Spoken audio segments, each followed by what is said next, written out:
So this video is going to be a follow-on, so the second video on the basic concept of vectors.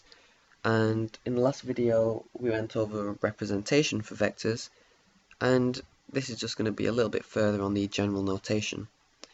So an arbitrary vector quantity is represented by a directed line between 2 points.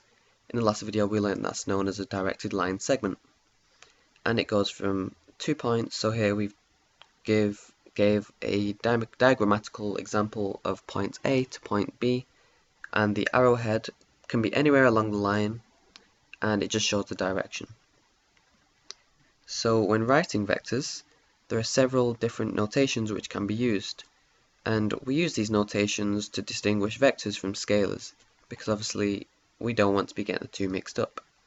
So the notations for vectors are AB with a line, or should I say an arrow across the top, a bold interfaced lowercase a, or an underlined lowercase a. So what the A and B means is, using the example above, is literally points A to points B, and the arrow tells you the direction. So if we're going from B to A, we'd do BA, and obviously the same arrow on top. The lowercase bold a, well, that could be any letter. We've just said that this vector here can be represented by the vector A. It could be any letter, that doesn't matter, and the same principle applies for the lowercase a. This is mostly used for texts.